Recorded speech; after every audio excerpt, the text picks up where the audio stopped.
Good morning po mga kabarangay ko sa Barangay Burgos, Biga, Catanduanes.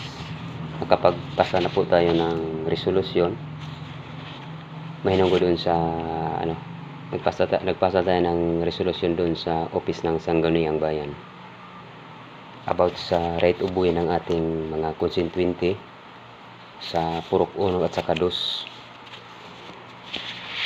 Duman tayo sa magandang proseso kasi para hindi tayo makakaabala sa mga may-ari, hindi tayo makakakuha ng kung anong mga usapin, kasi yung mga tao doon na naninirahan almost nasa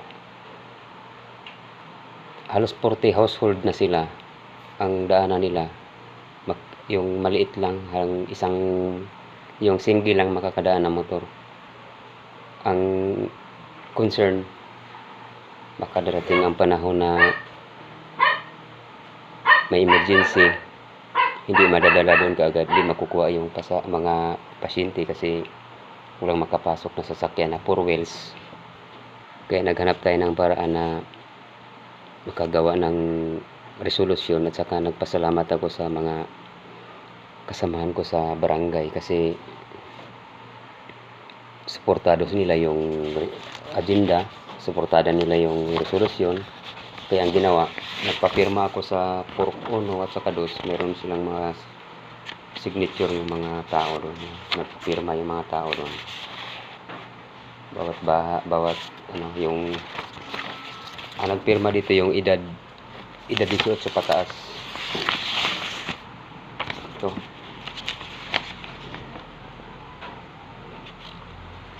Tapos may tatak mini-receive na to ng opisina ng Office of the Vice Mayor. Yan yung ating resolusyon. Ang resolusyon, hindi ko kasi basta-bastang, mahina kasi ang mata ko eh. Dito na lang sa petisyon ng mga tao. Ang mga residente nag-request sa Barangay Council to Barangay Council of Barangay Burgos, subject requested for implementation of the right of way act in Purok 1 at saka 2. Ayan. Dear Barangay Council, we the undersigned residents at Purok 1 at 2 Barangay Burgos are initiating this signature campaign to formally request the implementation of the right of way act in our community. We believe that the enactment of this legislation is crucial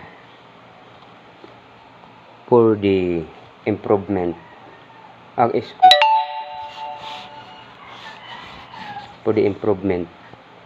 development of our local infrastructure, which will benefit all residents. Kaya nag-request yung mga tao na magagawa sila sila ng signature campaign, tapos pinapasa sa Barangay Council, inapprove naman ng Barangay Council, nagpirma. Kaya ang reason for request, improve accessibility, ensuring safe and convenient access for all residents. Pangalawa, community development,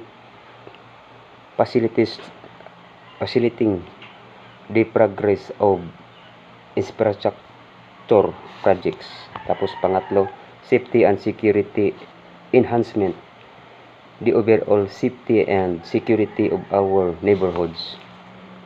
We the residents kindly request the Barangay Council to prioritize and implement the right of way act for benefit of Purok 1 2 signature campaign.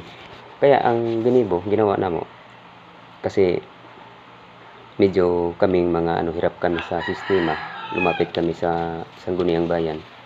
Ang Sangguniang Bayan naman ng aming munisipyo, sinabihan ako na submit ako ng resolusyon.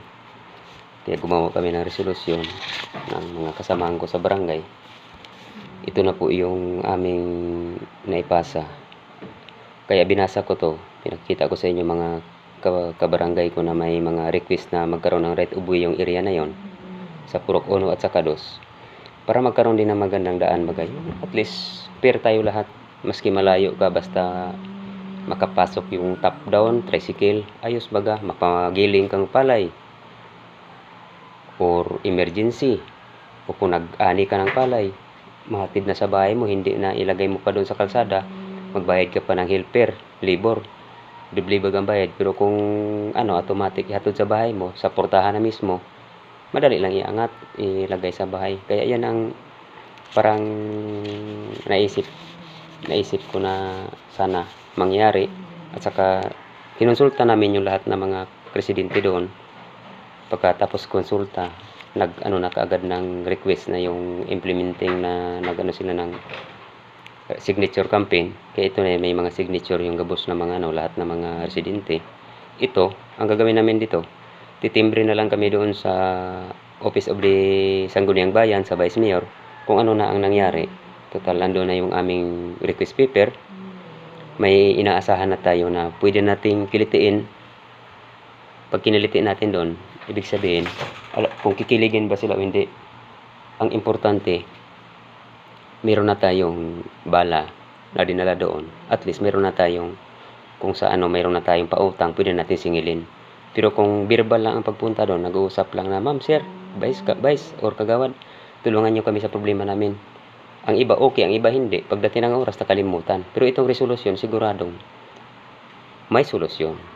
Kaya, pag may resolusyon, may solusyon. Salamat po sa lahat ng mga taga-barangay, Barangay Burgos, sa mga taga-Purok 1, 2, sa ating barangay council, lahat, sa mga kasamahan ko, sa ating barangay kapitan, sa lahat ng mga tao dyan sa Sangguniang Bayan, sa ating Vice Mayor at saka sa ating Mayor, mga kagawad, salamat sa inyo. Sana po ay matulungan ninyo yung problema namin sa aming barangay.